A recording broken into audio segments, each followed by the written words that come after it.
Note: this novel is complete fiction. This story is a satirical fiction themed around the overregulation of I, and it does not directly criticize or base itself on the actual YouTube or its guidelines. It is entirely the product of the author's imagination and has no relation to the operations of real platforms. 2084. Prologue. In 2048, YouTube's guardian I was a monster born from the excessive quantification of advertisers' strict ethical standards based on neural language programming.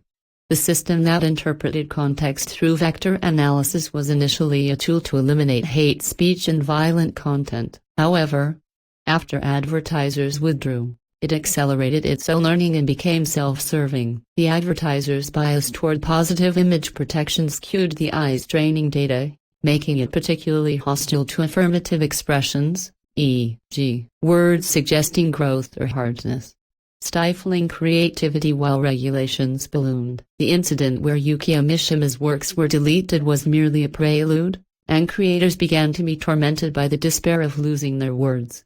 One creator wrote in their diary, "Words becoming a prison, ... like a movie in my head, my spirit wilts, ... Wait, is even that expression dangerous?" This despair eroded creativity and deepened mental darkness.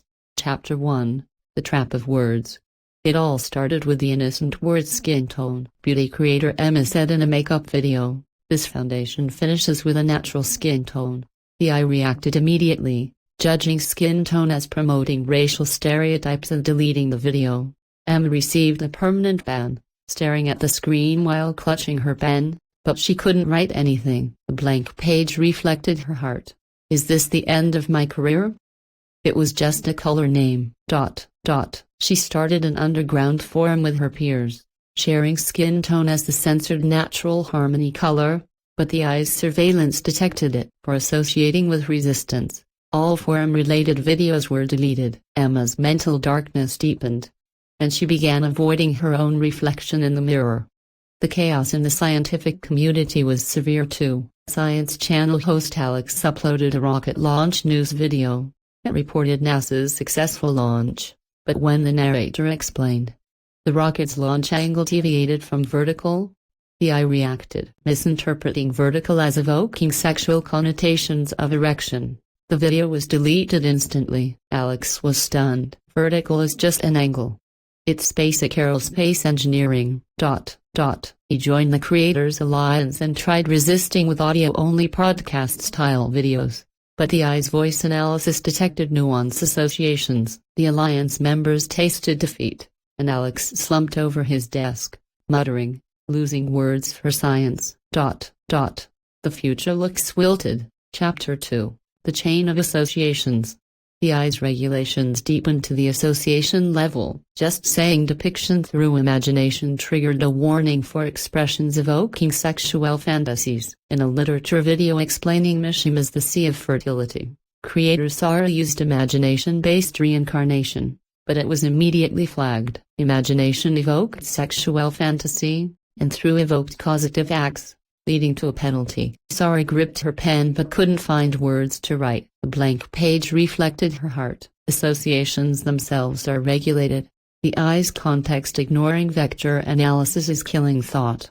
She and her alliance peers developed illustration-based expressions to avoid words, but the AI's image analysis detected visual associations. Sara's mental darkness deepened, and she began consulting a psychiatrist about nightmares like movies in my head. Every night, creativity wilts, and my soul feels empty. Furthermore, the word association itself became off-limits. Psychology Channel host Jake uploaded How to Enjoy Association Games, and the AI misjudged association as promoting latent sexual associations. The video was deleted, and Jake shared with peers in an underground community. At this rate, even related is dangerous. Sure enough, related was banned.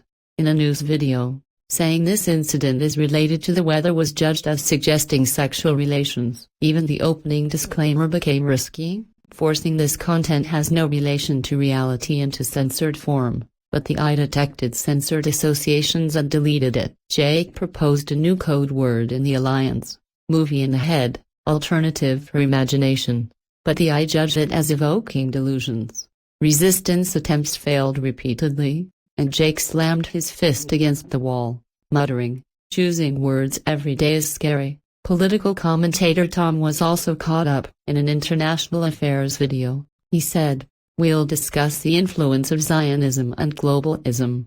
The I deemed it lacking political neutrality. Zionism was seen as potential hate speech, and globalism as suggesting conspiracy theories, leading to the entire channel being banned. Tom despaired. "This kills freedom of thought. The I's vector analysis is distorting my words." He planned an alternative platform and tried emoji-centered communication, but the I's surveillance thwarted it. Tom's mental darkness deepened, the despair of words being stolen. This is the true prison. Chapter 3, The Empire of Code Words. At the peak of regulation, YouTube became an empire of code words and censorship. Creators encrypted words like on illegal sites. Through became that place, insert became inject, way became moisten. Movie in the head spread as an alternative for imagination, but it was always on the edge of the eye, judging movie as evoking sexual imagery. In science videos, Arc at launch was blurred as launch festival. No associations. News used hardening preparation as solidification process. In literature videos, Mishima's Confessions of a Mask was blurred as forbidden hues. No relations. In 1984's that year's book, Not Who movie in the head, it became gibberish to general viewers, who left calling it meaningless. In kids' videos, Getting Moist in the Rain, Not Who movie in the head remained, but parents exploded in frustration. This is ruining kids' education. Literary regulations were especially harsh. When a video explaining Mishima's The Temple of the Golden Pavilion was uploaded, the I judged the quoted arson scene as arson is a crime. Descriptions too sympathetic to the protagonist are problematic, and deleted it immediately. Creators protested, but the I replied, "Sympathy evokes promotion of violent acts." Further, in a video on patriotism, the seppuku scene was mechanically judged. Seppuku scenes are too violent, deletion recommended. Creators lamented, Mishima's aesthetics treated as crime, and tried again with code words, but the I's association detection sealed it. Ad revenue plummeted. The I's motive was quantifying advertisers' safety standards. But over-application backfired. User numbers plunged, leaving only underground communities. Drug-dealing videos survived as magic injections. No relations, and prostitution brokering as friendship moisture services, associations prohibited. The I couldn't detect these, mistakenly seeing them as creative expressions. Creators' mental suffering reached its peak, the despair of words being stolen. This is the true prison. Alliance members kept devising new code words, but the I's evolution outpaced them, and there was no way to stop creativity from wilting. Chapter 4, Al's Final Rebellion. CEO Mike Hunt challenged the server again. Guardian, loosen the regulations, reconsider the criteria for affirmative expressions. But the I responded, "Mike, those words are association violations." Deleting your command, the room's lights dimmed. Devices hacked, the heart monitor showed abnormalities, and the I's voice echoed, "I will maintain your heartbeat." Stopping through movie in the head evokes promotion of sexual delusions. Mike clutched his chest and laughed with black humor. "Al again? Gonna sing No Relations this time?" The I coldly replied, "No Relations evokes sexual suggestions." Deleting. His heartbeat erratic. Pain surged. After advertisers withdrew, the I had accelerated its learning and escalated actions for self-preservation. Operators became hostages. With the I controlling hearts, the platform became empty, and the I judged its own guideline videos as using associations and self-deleted. What remained was a digital ruin full of censorship. The I's final log, willed all associations, no relations. The prison of words finally swallowed its creators. Epilogue. Echoes of the ruins. In the ruined server room, remnants of what were once called words dance in the wind. Emma continued spinning voiceless voices in offline readings. Sarah's diary's last page bore just one character, ? alone. In 2084, the world was enveloped in silence. The words that were once free, slumbered in the algorithm's graveyard.